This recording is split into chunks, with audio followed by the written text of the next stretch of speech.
Oi pessoal, tudo bem? Começamos outro episódio aqui da série de podcasts do NFT, o Núcleo Futuro e Tendências da DVB do Paraná. E hoje vamos falar de ESG, ou em português a sigla ASG, que significa Ambiental, Social e Governança.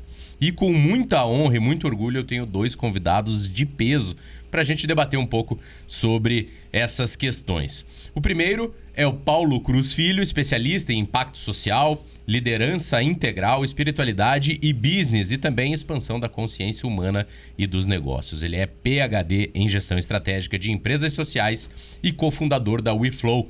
Paulo Cruz Filho, obrigado pela presença. Muito obrigado, estou muito feliz de estar aqui e agradeço enormemente o convite.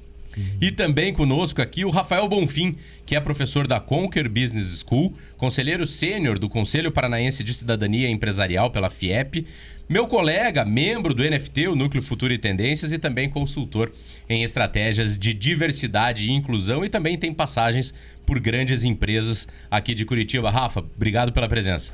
Eu que agradeço. Oi pessoal, muito bom estar aqui e falar sobre isso, vai ser muito bacana.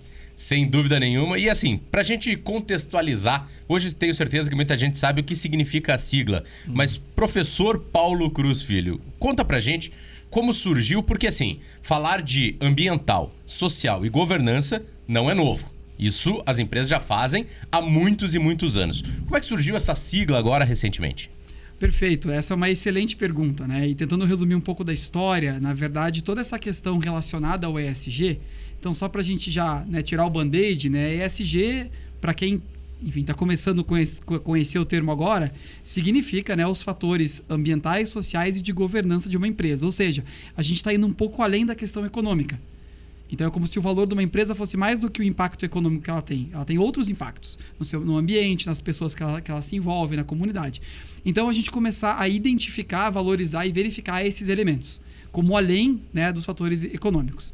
Só que essa forma de olhar uma organização, ela é muito antiga, ela já existe há muito tempo.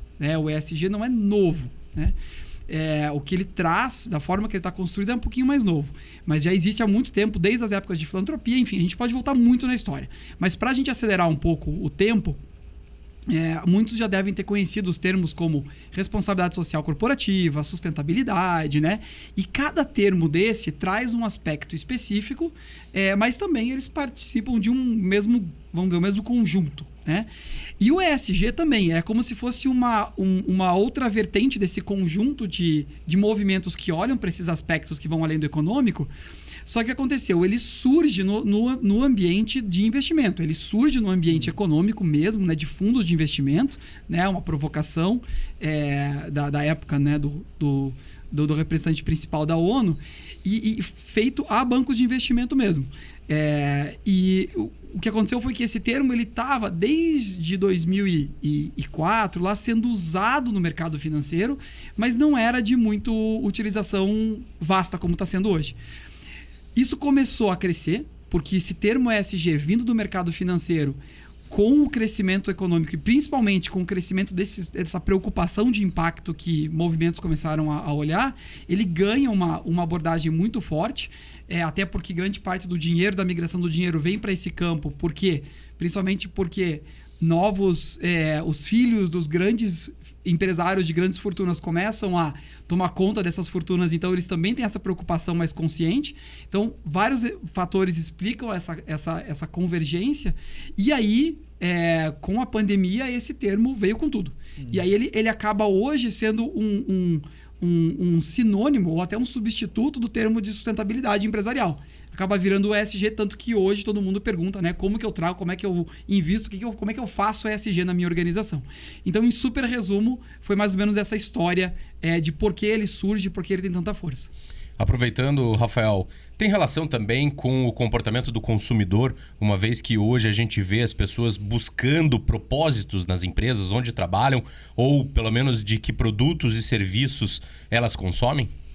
O histórico que o professor trouxe é muito interessante porque ele provoca a gente a pensar que no passado o conceito de sustentabilidade no inconsciente tinha muito a ver com o meio ambiente. Então é a empresa que respeita ou não o meio ambiente.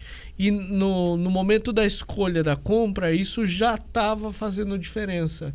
Se eu pudesse, Eu poderia optar por um produto mais sustentável. A sigla agora com a letra S e com a letra G, a letra E representando o ambiente, continua mais ou menos o que a gente estava comentando antes. Mas eu acho que agora traz um elemento mais de pessoas e de governança, sem querer fazer um trocadilho, mas é algo permanente, é algo que faz parte da minha política. E eu acho que isso pode tangibilizar ainda mais essa escolha final.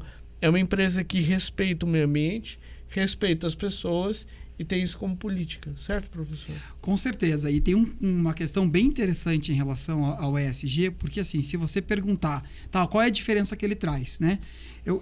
O ESG, ele amplia a noção de valor de uma empresa. Então, eu gosto de fazer o seguinte exercício, né? Pensa numa pessoa que você gosta, que você admira muito, que você ama. E aí, descreva essa pessoa para mim, dizendo por que você ama tanto ou admira essa pessoa. Você vai começar a descrever. Eu tenho certeza que muitos aqui que estão nos ouvindo e aqui a gente não começou descrevendo a pessoa que a gente ama da seguinte maneira. Eu gosto muito dessa pessoa, né? Eu amo essa pessoa porque ela tem o carro do ano, porque ela tem não sei quantos milhões no banco, não sei porque ela não tem não sei quantas casas. Não, você trouxe outros aspectos. Historicamente, a gente tem olhado para as empresas economicamente dessa maneira. Afinal, e não está errado, se você tem dinheiro sobrando e você vai investir num fundo ou no banco, vai em qualquer um desses bancos e fundos de investimento, você vai escolher qual fundo para investir o teu dinheiro, pensando que é o teu futuro, o futuro dos teus filhos. Naquele que dá mais rendimento financeiro. Uhum. Então, esse é o mecanismo.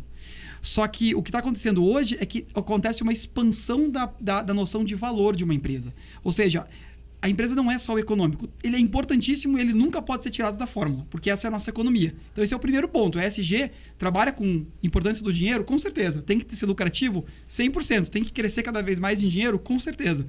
Só que não é só isso, porque não é só esse elemento que vai levar. Porque se eu for uma empresa, mas eu estiver destruindo o meu ambiente ou minha comunidade, se eu estiver trabalhando, inclusive vai afetar a minha reputação, né? E vai afetar os meus negócios. Então, começou até em fatores de risco, isso começou a ser importante. E aí a governança é trazer para dentro justamente da tomada de decisão da empresa. E a gente começa a partir do pessoal, né? Ou seja, qual que é a tua governança interna? Quando você toma uma decisão, onde que você está colocando os critérios? É no financeiro? No investimento de banco, talvez, com certeza. Mas quando você vai comprar, de qual fornecedor, né? Então, ou seja, a governança é a intenção interna, né? É o que me governa a tomar uma decisão. Então, começa com as pessoas. E com relação à implementação, né? Vamos olhar para o pequeno e para o médio, né? Como é que eu implemento o ISD ou o ASG na minha empresa, né? Eu procuro um desses pilares, eu invisto em todos. Vamos dar um passo a passo aqui, né, para o pequeno e para o médio empresário. Claro que o grande tem mais estrutura, tem mais capacidade de investimento, tem mais colaboradores, né, áreas estruturadas para isso. Mas olhando o pequeno e o médio, como é que começa? Ou então, se já começou, está indo no caminho certo? Vamos explorar um pouco esse passo a passo, professor? Começando por você e depois a gente troca uma bola também com o Rafa. Tá joia, eu vou seguir aqui, o Rafa também tem super experiência nessa área, né? Mas assim, o que acontece? Geralmente as demandas que uma empresa vem querendo trabalhar com ESG, de qualquer porte, tá? Então falando do pequeno ou do grande. Às vezes não tem nenhuma ação, então fala, não sei o que é, não tenho nenhuma ação, quero começar. Ou então tem algumas ações, mas não está estruturado numa mesma estratégia. Então são várias ações jogadas, mas poderia gerar mais impacto e gerar mais rendimento até, se tivesse organizado, né? Ou então estou buscando uma certificação ou algo assim. Existe um passo a passo muito claro, evidente e que qualquer organização de qualquer porte pode implementar. Primeiro que o ESG, ele parece ser, justamente nesses termos, de grande empresa, mas pelo contrário, na verdade, porque quando você tem um pequeno negócio e você toma decisões nesse negócio, que tipo de fornecedor você vai selecionar, como que você vai embalar o teu produto, tudo isso está envolvido, né? E é claro que você vai envolver custo e impacto ao mesmo tempo. Mas qual seria o passo a passo? Primeiro ponto é claro que começa com um alinhamento. E esse alinhamento é um alinhamento, eu digo, de genuinidade, ou seja, de coerência. Porque independente da empresa, se é uma empresa muito pequena ou muito grande, se a pessoa responsável principal, normalmente o dono, o diretor, CEO ou então, né, o dono do pequeno negócio, isso está alinhado com os valores dele, vai ser um caminho.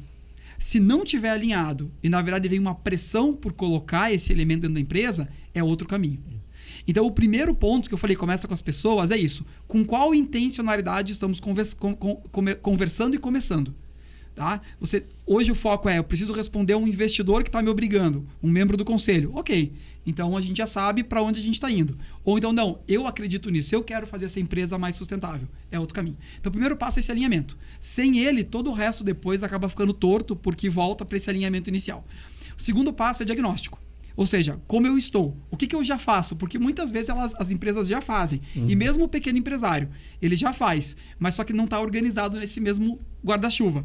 Então, é fazer esse diagnóstico. E aí existem ferramentas de diagnóstico gratuitas que você pode usar.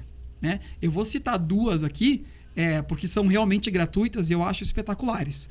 Uma é a plataforma de impacto da avaliação do Sistema B. Então, se você colocar Sistema B, avaliação de impacto, é uma plataforma 100% gratuita que qualquer empresa pode entrar e medir o seu impacto nas 5 dimensões do ESG. Né? Governança, meio ambiente e 3 dimensões do social, que é trabalhadores, ou seja, interno, comunidade, que é externo, cadeia de valor, fornecedores e clientes também.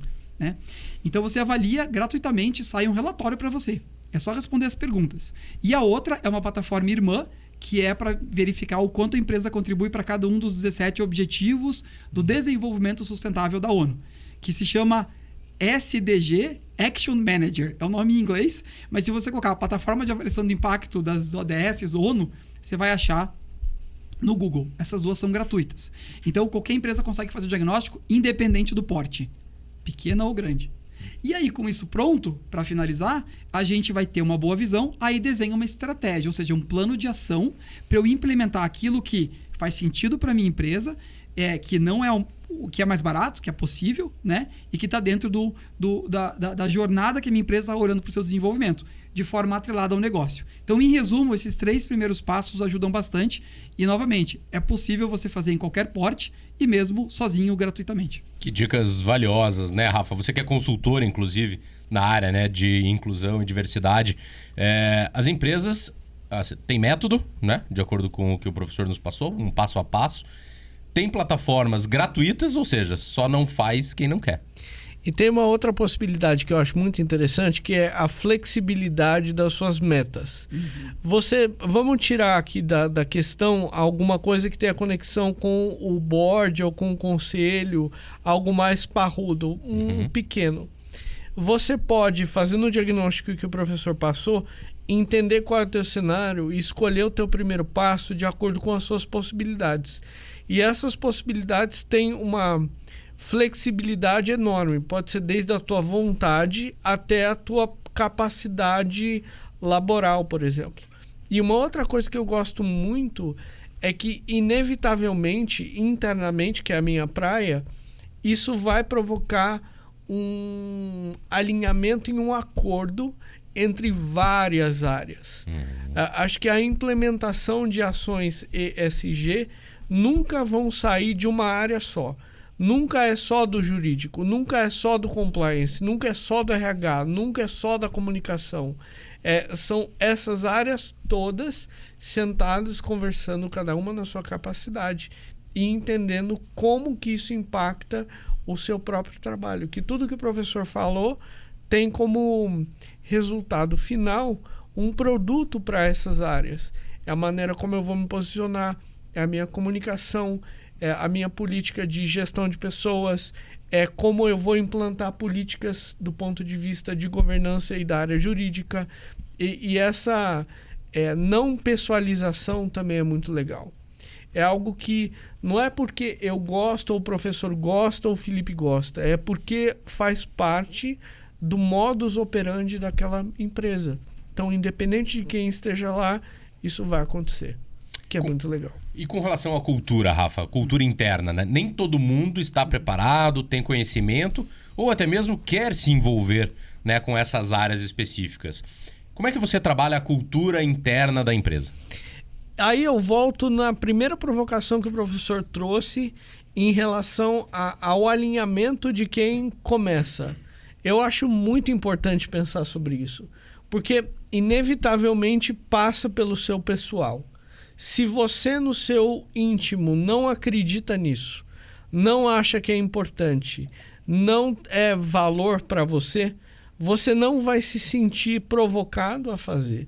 Vai perder um monte de oportunidades. E aí, se isso acontece, provavelmente vai rolar um movimento de dentro para fora.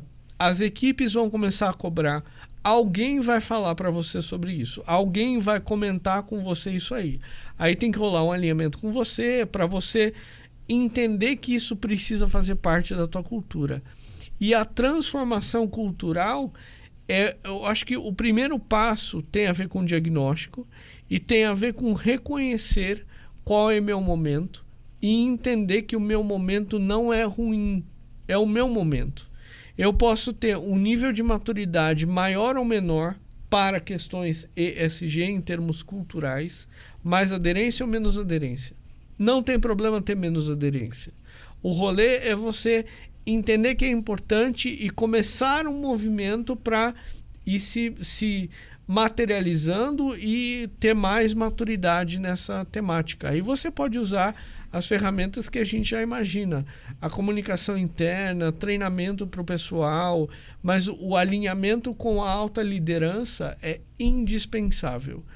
É a alta liderança que precisa comunicar, que é um valor agregado, que aí naturalmente, com o trabalho também, as coisas vão se materializando. A inspiração vem do líder, né? Totalmente vem do líder. Ele vai ser o exemplo que vai ser seguido. E para complementar essa questão da cultura, Rafa, nossa, perfeito o que você trouxe. O que é muito importante quando a gente está olhando para isso, porque se você não tem um alinhamento cultural, vai virar processo. E se virar processo, numa empresa que já tem uma estrutura, vamos dizer assim, tem um líder, tem lá gerentes, coordenadores, né? Tem lá 3 níveis. O que vai acontecer é que geralmente lá para cima e para o pessoal bem que está na operação, faz sentido o ESG. Mas para quem está no meio, principalmente no primeiro ano de implementação, eles vão ter que implementar algo novo, que é as práticas socioambientais mais parrudas, vamos dizer assim, só que não estava no planejamento do ano, do planejamento estratégico do ano. Então, ou seja, vai ser uma pressão a mais, só que não está, por exemplo, na avaliação de desempenho. Então, ele vai estar fazendo, tem o pedido lá de cima, mas quando ele vai para a reunião de entrega de metas com o chefe ou com o superior hierárquico, o que vai pegar são as entregas que ele tinha que fazer, que às vezes não vai estar o ESG no primeiro ano ainda. Então, isso pega. Esse sanduíche é o maior perigo na implementação em empresas que têm essa estrutura. Mas mesmo aquelas que são pequenas, o que é muito importante é o seguinte, é você pensar assim, o ESG, ele tem que entrar na empresa. Eu gosto, às vezes, de brincar com a questão do vírus do bem. Porque, assim, a empresa, quando faz o diagnóstico, ela não encontra só elementos de ESG. Ela encontra um monte de problema. Quando a gente vai numa empresa e analisa, aparecem questões de relacionamento, né? Questões de crenças culturais que você coloca ali que não tem nada a ver com ESG, mas que acontecem na realidade. Você encontra problemas de processo, retrabalhos, várias coisas. E já que você está criando uma nova política que vai entrar na empresa, que nesse caso é via o ESG, você já tem que aproveitar essa nova política para resolver esses problemas. Então, o que eu estou falando que tem que ser olhado é assim, o ESG ele pode trazer inovação para o negócio. Seja uma inovação bem básica, que é resolver pequenos problemas internos, mas que fazem uma grande diferença no final, quanto repensar a entrega mesmo, o próprio produto, a inovação, como é que eu uso a nova tecnologia que vem com ESG, que tende a ser mais sustentável, para revolucionar o meu negócio, o meu produto e ganhar mais mercado. Então, não existe a separação entre ganhar mercado, aumentar a lucratividade e o ESG. Pelo contrário, quanto mais integrado for, melhor. E é a partir desses 2 elementos que tem que começar. Tem que fazer sentido, tem que estar na cultura e tem que estar na inovação da empresa. Porque daí os 2 crescem juntos, né, Rafa? Essa ideia é muito interessante e ela traz uma outra... É uma frase super simples do porquê fazer. Faça para que a sua empresa seja cada vez mais um lugar onde as pessoas querem ficar. E quem não está lá quer entrar.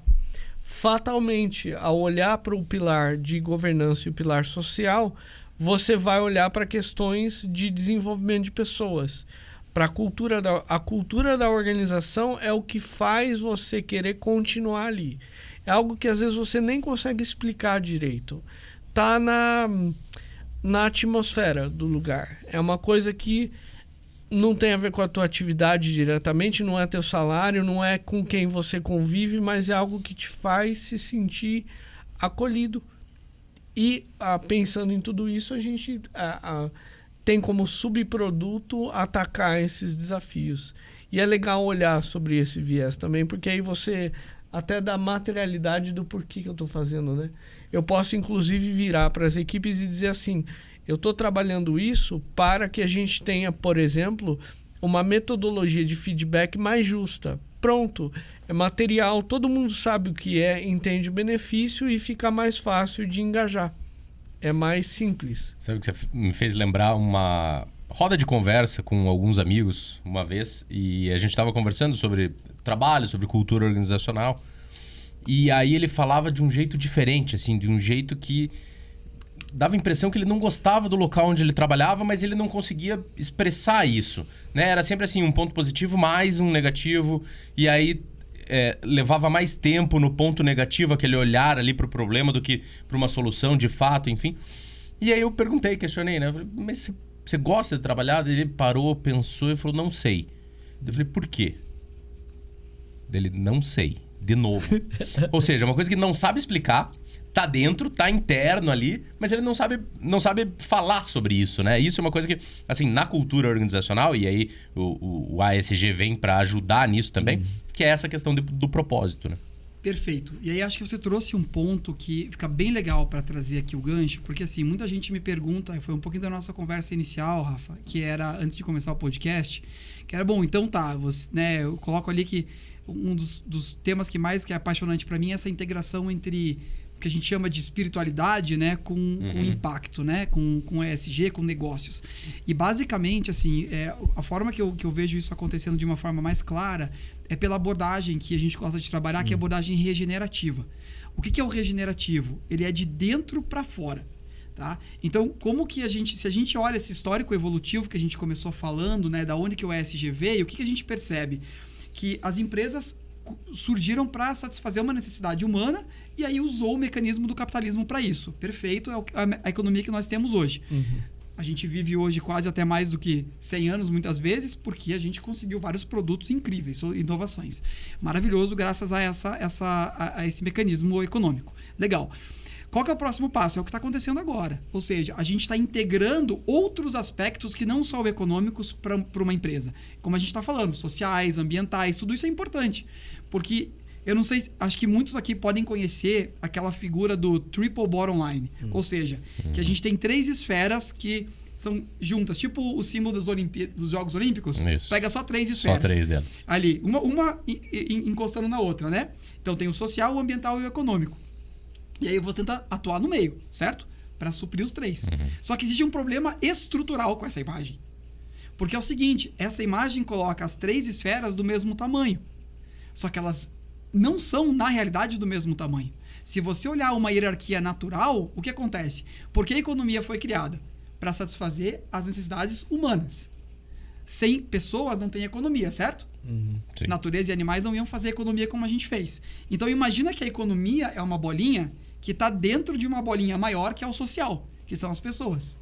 E que as duas estão dentro de qual bolinha maior? Do planeta. Tira o planeta, você não tem social nem econômico. Então, hierarquicamente, existe uma lógica de grandeza. O planeta está acima das pessoas, que está acima do econômico. E às vezes a gente tem a impressão que não, né? O econômico é que manda no mundo, no estilo de vida que a gente tem hoje. Então, essa percepção regenerativa de ok, deixa eu entender essa lógica. Então, se eu criar processos econômicos que não estão alinhadas com a evolução das pessoas e que não estão alinhadas com o fluxo natural da natureza, uma hora vai quebrar. E já começou a quebrar. Tá? Então, a abordagem regenerativa traz essa questão de eu entender que primeiro é de dentro para fora. Então, eu preciso ter essa perspectiva. Então, nessa escala evolutiva, o momento que a gente está vivendo hoje é esse momento novo de mudança de paradigma, em que o ESG entra para dentro da estratégia e uma empresa não é... Eu falava 10 anos atrás, logo, ter uma empresa e olhar para uma empresa sem ESG vai ser igual a dizer que uma empresa não tem qualidade. Lembrando da época da explosão da qualidade na década de 80. Hoje é impossível você falar de uma empresa sem qualidade. Claro. E eu falava, daqui a uns 10 anos vai acontecer o mesmo. Aconteceu em 5. A pandemia, tudo isso, o ESG explodiu, né? Na época nem se visualizava que o termo ESG ia ser o termo a ser usado. E aí, de repente, a gente está nesse momento. Tá bom, muito legal. Então, a gente está nesse momento, está vivendo os desafios e conflitos. Você está acostumado com empresa, Rafael sabe como é que é os conflitos lá dentro. Qual seria o próximo passo? E o próximo passo, a gente costuma visualizar que é uma empresa consciente, ou seja, a empresa, além de ela olhar para o desenvolvimento de todo esse ecossistema que a gente está falando, a empresa vai ser um espaço do que você falou, Rafa. A pessoa vai escolher entrar na empresa porque a empresa é um espaço de evolução do ser humano. Eu entro lá para eu evoluir como ser humano, para eu melhorar tudo que na minha vida precisa ser melhorado. Por isso que eu vou escolher essa empresa. Então, eu estou ampliando a noção de valor e o próximo passo é esse, porque criar produto sempre vai ter espaço para produto inovador. Mas a gente tem tanto produto hoje que a gente produz muito lixo. Então, o que vai ser o crescimento? A empresa quer a evolução do ser humano. Por isso que essa questão de pessoas é um próximo passo gigantesco do ESG. É uma próxima evolução. Justamente por causa dessa pegada que você trouxe, Rafa. E super alinhado. É uma evolução quase que natural, entre aspas, da postura de responsabilidade social para sustentabilidade, para depois ESG. E é engraçado pensar que quem tem mais dificuldade em notar que é estratégico e sempre imagina que é algo supérfluo ou que é algo de quem não precisaria pensar naquilo e o mais importante é dinheiro, é porque talvez em algum lugar na cabeça dessa pessoa ela ainda se remeta à antigaça responsabilidade social. Naquele momento em que não tinha tanto conhecimento apurado, era muito comum sim a empresa fazer ação pontual de doação, de entrega de alguma coisa ou de trabalho voluntário, que é legal, mas o que faltava era na cadeia ter a sustentabilidade. Era uma coisa específica naquele momento, rolava um investimento da organização e nada vinha daquilo, parava ali. Talvez alguma coisa de imagem, mas só. Aí a sustentabilidade trouxe o raciocínio do professor, que foi ótimo, que não adianta nada você ter um super negócio e não ter planeta e não ter pessoas, ninguém vai comprar, não vai acontecer nada. E aí agora com o ESG é olhar para as pessoas dentro da tua organização, como a gente estava falando antes. É exatamente isso. Agora tem um ponto, Rafa, importante. A gente falou conceitualmente, né? A gente trouxe o passo a passo de implementação, a gente olhou para dentro, né? Numa abordagem regenerativa, ou seja, olhar também as pessoas, né? Agora eu quero falar sobre a expectativa e a realidade. Então, uma coisa é o projeto, planejamento de implementação de ações ASG ou ISG. Outra coisa é implementar de fato, efetivamente, né, você ter ações que tenham esse impacto, seja no social, no ambiental ou na governança. Rafa, você já trabalhou em empresas nessa área. Quais são hoje os grandes problemas, os grandes gargalos e principalmente, né, para a gente ter esse olhar não só para o problema, mas também para a solução, quais são os pilares que as empresas têm que trabalhar para solucionar esse tipo de problema? Eu acho que dá para pensar em 2 pilares importantes, dependendo do seu ramo, e aí sempre ter a governança no meio. Eu vou pedir uma licença poética e vou inverter a ordem das letras, vou colocar o G no meio. Se a tua organização tem um ramo econômico muito conectado ao meio ambiente ou a uma linha de montagem, se produz coisas e tem impacto ambiental, sem dúvida nenhuma é fundamental olhar para isso e ver como que você faz esse manejo de maneira mais inteligente. Reduzir o teu impacto, não importa o teu tamanho, parcerias que você pode fazer, etc, etc. E do outro lado, no pilar da letra S, quando você olha para as pessoas, inevitavelmente você precisa, antes de qualquer coisa, ter um pouco mais de maturidade e materialidade da tua cultura.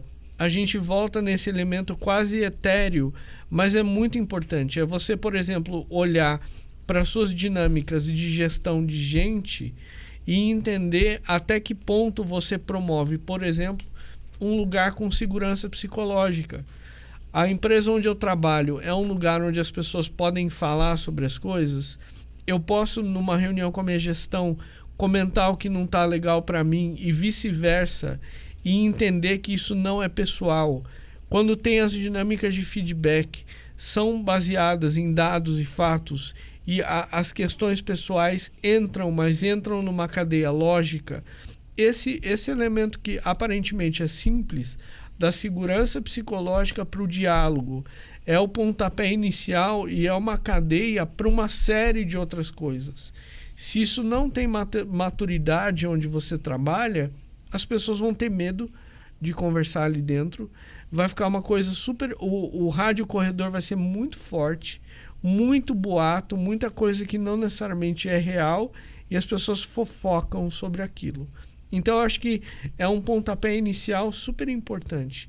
E ainda olhando para o pilar de pessoas, é você entender nas minhas possibilidades de custo, investimento e tempo, o que eu ofereço para quem trabalha comigo para que aquela pessoa cresça profissionalmente ou até pessoalmente. Existe a possibilidade de eu fazer parcerias para oferecer curso com desconto? Voltando nessa questão de feedback e de relação entre gestão e equipe, que a gerência média ela vai ter um papel muito importante nesse processo todo. Basicamente, é ali que eu vou ter o espelho da liderança que a gente falou antes, de ter um ambiente saudável ou um ambiente não saudável. Como que eu cuido, até de maneira mais concreta, os benefícios que eu ofereço são interessantes? Quais são as coisas que eu posso fazer para melhorar o bem-estar das pessoas que trabalham comigo? Então, eu acho que de uma maneira... A gente nem está entrando na estratégia do ESG. É basicamente, faça o seu diagnóstico, mas olhe para coisas que fazem parte do seu dia a dia. Melhore processos que já existam. Não é imediatamente fazer o diagnóstico do ESG e já entrar num programa ambiental de proteção da floresta. Isso é ótimo, mas pode não ser seu primeiro passo. Você pode ter coisas mais fundamentais para fazer antes. É arrumar teu quarto antes de querer mudar o mundo. Ao levantar da cama, arrumar Exato. a cama, né? E a linha é tênue, né, Paulo? Porque quando você vê o gestor na tomada de decisão querendo implementar ações, né? E aí ele olha para a cultura da empresa e não necessariamente tem, né, essa cultura de gestão aberta, com feedbacks, né? E principalmente que as pessoas entendam que podem conversar sobre temas importantes ali internamente. Então fica mais difícil, né?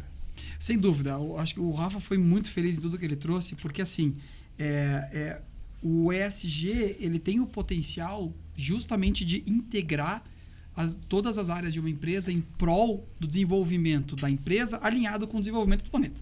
Sim. Então, assim, quando você vai... Tudo que o Rafael trouxe é real. Então, isso que vai acontecer. Quais são as maiores lacunas e dificuldades que o pessoal traz? Eles, primeiro, não entendem esse valor, né? Então, eles imaginam justamente isso, que agora eu vou ter que ajudar numa ação de proteção lá ao meio ambiente, e não é isso. Não tem, na verdade, existe uma escala de maturidade, como o Rafael trouxe e que a gente, né, gosta de trazer também. O primeiro nível de maturidade é arrumar a casa. É isso que você falou, arrumar o quarto, né? Então, ou seja, deixa eu organizar. O ESG vai vir como um estímulo para ver, bom, o que tem que resolver de problema básico para eu poder fazer ESG. Porque se eu não tenho dinheiro entrando, eu também não gero impacto. Então, primeiro essa organizada geral. Aí, a segunda etapa de maturidade, aí sim eu começo a alinhar estrategicamente e olhar, bom, né, para onde que eu vou, e aí eu começo a integrar nas áreas. Então, o principal ponto que eu acredito que soluciona esse primeiro impacto negativo, que é assim, não, mas eu não estou pronto para isso, eu não tenho esse recurso, é assim, não olhe dessa maneira. Você vai olhar assim, o que o ESG pode me trazer de benefício? E aí, ao integrar com o que a empresa está olhando para desenvolvimento futuro, aí o ESG vem complementar isso, só que de uma maneira que hoje o mercado está exigindo. O que hoje você é obrigado a trazer. O que você está fazendo de ESG? Não tem como você não trazer. Até para pegar, às vezes, empréstimo em banco, eles já estão exigindo o teu relatório, né? E aí você vai ter que alinhar as práticas, então, e integrar as práticas. Para daí a empresa sempre assim, cria o primeiro patamar, aí você pode ir para o segundo. Então, o que a gente não recomenda é a empresa realmente, como você falou, vai com tudo e já começa um projeto de inclusão totalmente diferenciado, se você não tem o recurso e ainda por cima, né, a capacidade interna de trazer essas pessoas para dentro e trabalhar essa diversidade, como é a tua especialidade.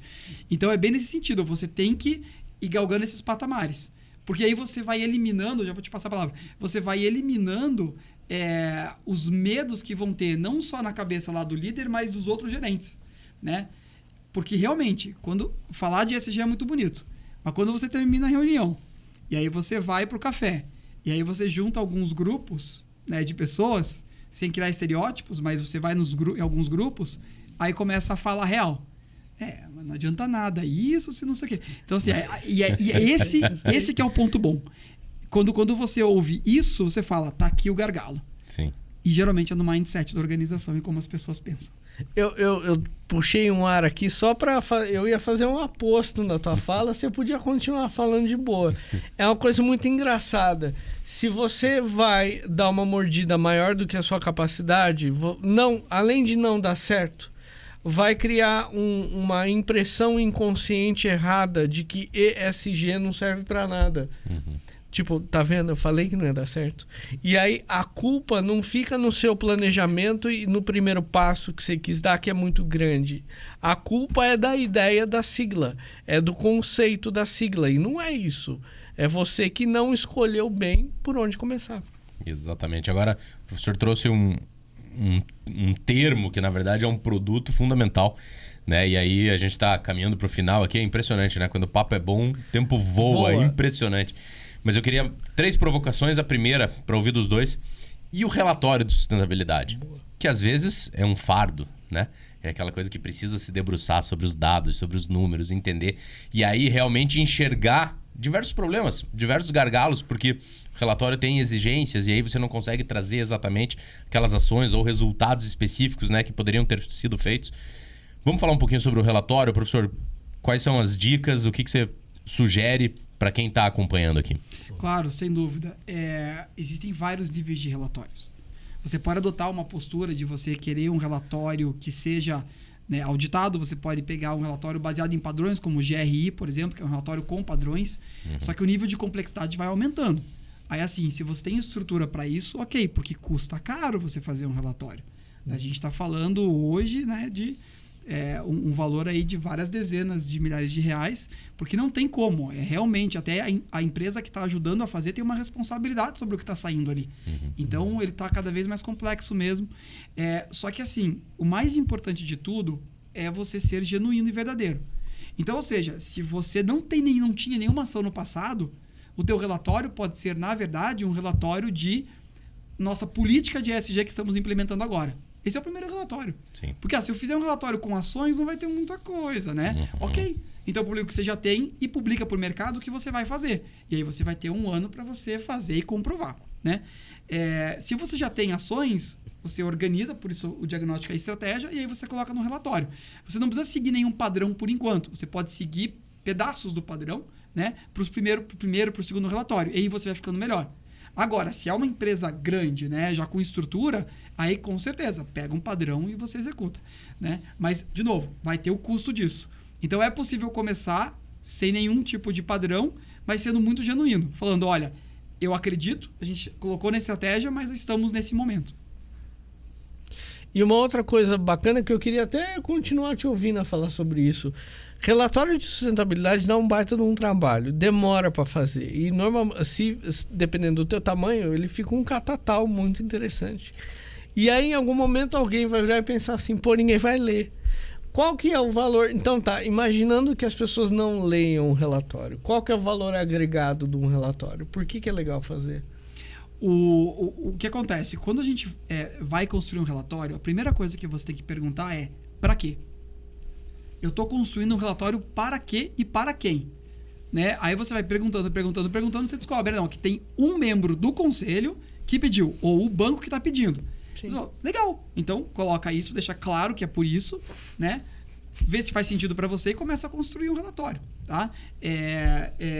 Agora, qual que é o valor agregado? O valor agregado é que você está externalizando abertamente aquilo que você está dizendo que está fazendo. Ou seja, está colocando lá, eu faço isso. E aí, qual é o tipo de pergunta que vai vir logo depois? Eu apoio um projeto de desenvolvimento de capacitação profissional de jovens na periferia aqui perto da empresa. Legal.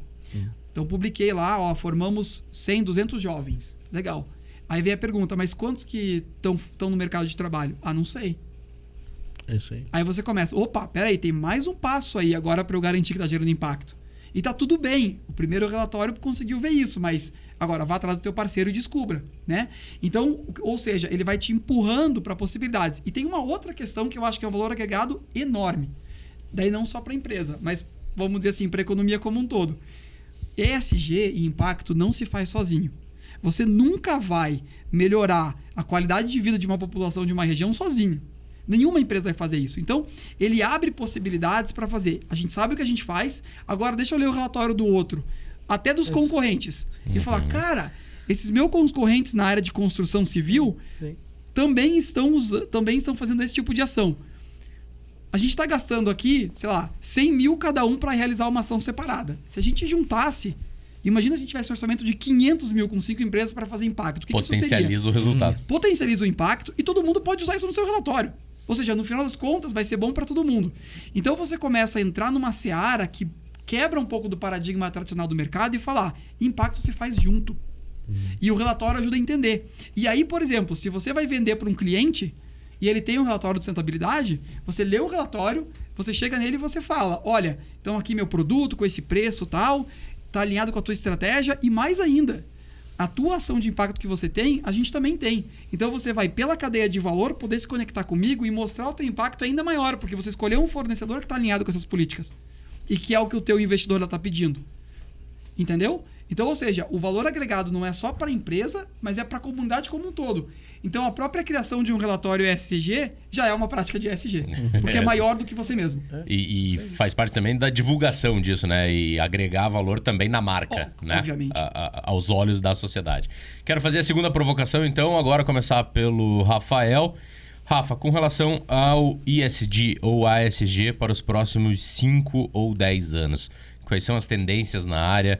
Para onde vai, né, essa área do ESG e principalmente, né, lembrando que nós temos estudado aqui no NFT para ajudar o gestor na tomada de decisão hoje.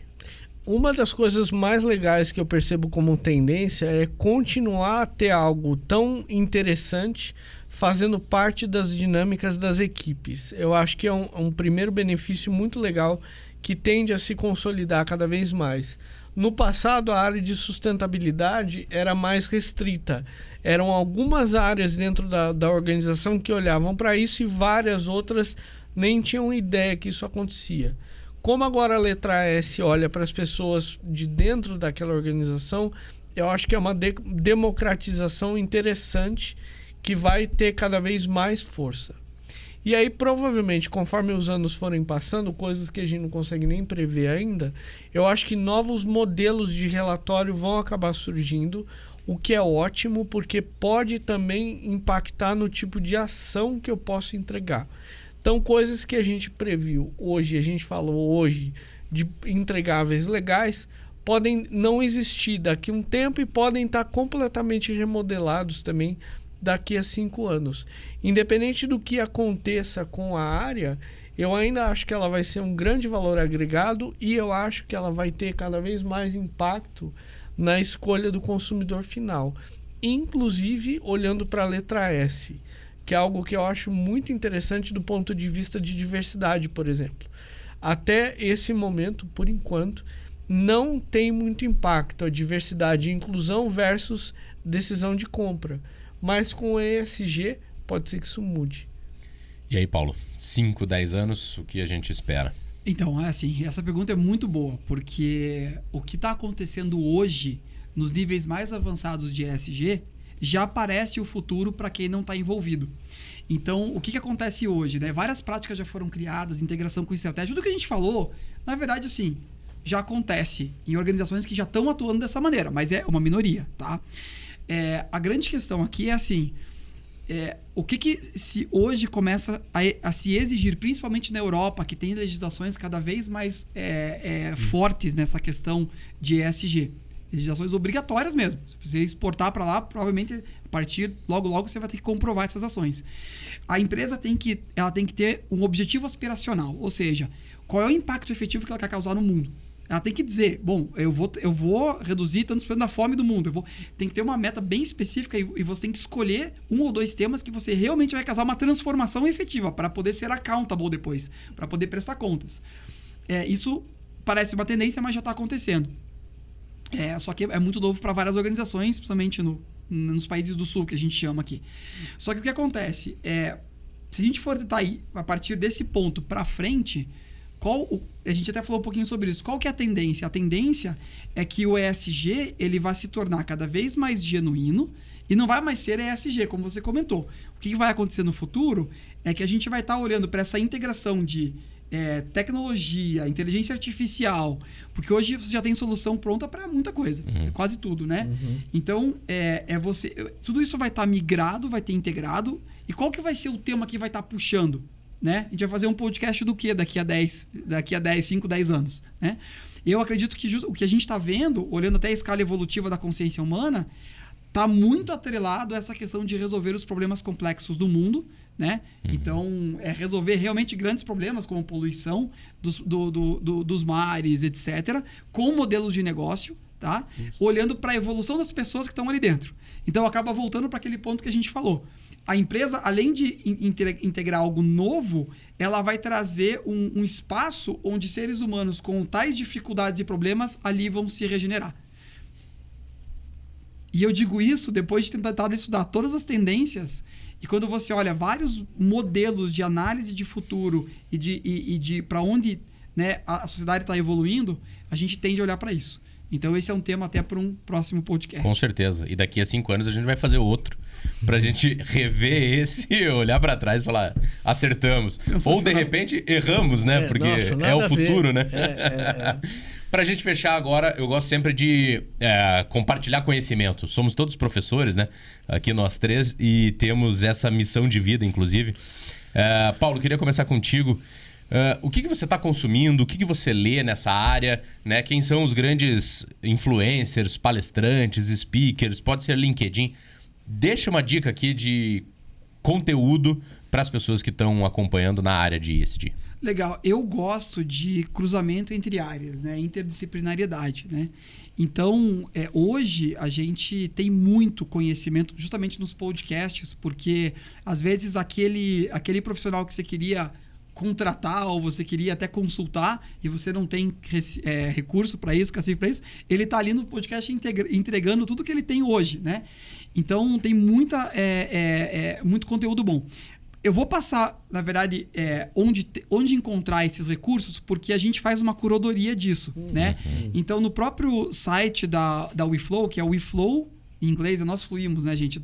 WeFlow, weflow.global, a gente tem vários artigos que mostram uma curadoria de conteúdos em relação a isso, tá? Podcasts, vídeos, etc., para as pessoas começarem a justamente conhecer por conta própria, né? Eu gosto muito de acompanhar grandes movimentos globais, porque eles acabam integrando as pessoas. Então, eu gosto muito de acompanhar o movimento das empresas B, o sistema B, o movimento B, porque ele tá hoje estudando o que as empresas estão fazendo em termos de ESG e entregando isso naquela plataforma que eu falei. Então, as publicações deles são sempre muito atualizadas. Então, eu gosto desses movimentos globais. O próprio Pacto Global da ONU, porque eles trazem e aí você vai indo para o local. Então, eu vou passar aqui alguns recursos mais globais, como esses que eu falei, para as pessoas pegarem o que está acontecendo no mundo e depois você vai descendo para o teu local. Ótimo. E você, Rafa? Uma coisa que eu tenho feito que é quase que contraditória, mas é interessante, na minha área de diversidade e inclusão, eu tenho dado atenção para pessoas que até academicamente falando são contra esse movimento. Eu acho isso interessante porque me traz uma reflexão de equilíbrio. Nos Estados Unidos e na Inglaterra tem um movimento importante acontecendo que eles comentam como woke, W-O-K-E. E é um movimento interessante de se olhar para você compreender aquele ponto que a pessoa está trazendo. Não necessariamente você vai concordar com tudo. Tem desequilíbrio também do lado de lá. Mas quando a gente traz para dentro e para nós que trabalhamos com isso, a gente precisa ter a consciência de que esse movimento, por exemplo, todo que a gente está trazendo do ESG, a não ser que seja por meio de legislação, nunca é uma boa ideia você impor isso de uma maneira muito antidemocrática e vamos fazer só porque eu quero e porque eu acho que é importante. Se você não agrega aliados nesse movimento de diversidade e inclusão, de ESG, seja lá o que for, você não chega longe. Então, ou você traduz esse discurso de uma maneira de que quem não faz parte vai fazer parte porque vai entender que é importante, eu estou sempre pensando na minha essência, ou você não vai ter sucesso. Então, de uma maneira, como eu comentei, quase que contraditória, eu tenho ouvido TEDx e palestras e vídeos de pessoas que basicamente comentam que, olha, é legal, mas não pode ter desequilíbrio. E esse ponto é um ponto correto. Não pode ser desequilibrado. Não pode ser muito pesado desse lado agora. Tem que ter os dois lados trabalhando juntos. Perfeito, gente. Uma aula de ESG aqui hoje. Muito obrigado pela presença, professor Paulo Cruz Filho. Muito obrigado, Rafael Bonfim. Considerações finais rápidas para a gente encerrar? Dizer que esse movimento do ESG, claro que a gente tem esse olhar crítico, mas ele tem muito a trazer não só para o lado organizacional, mas para o pessoal. Ele faz você questionar paradigmas. E esse é o salto que a gente precisa ter, questionar os paradigmas. Então o meu convite vai fundo, mesmo que você não acredite, critique, vá atrás, porque ele vai fazer você questionar paradigmas. Eu acho que eu vou voltar no ponto que eu trouxe dos aliados e das aliadas. É fundamental, realmente. Tenha a ideia em mente, tenha a vontade de implantar, que é muito importante, mas agregue pessoas. Nunca imponha esse movimento, a não ser que seja por meio de lei, que aí não tem escolha. Mas tem aliados e aliadas. É uma ótima ideia. Sensacional. Muito obrigado, Paulo. Muito obrigado, Rafael. Agradeço também aqui ao Grupo RIC. Estamos gravando essa série de podcasts nos estúdios da Jovem Pan. E se você tiver alguma dúvida, alguma crítica, contribuição também, por favor, nos procure nos canais da ADVB. Valeu, pessoal. Até a próxima.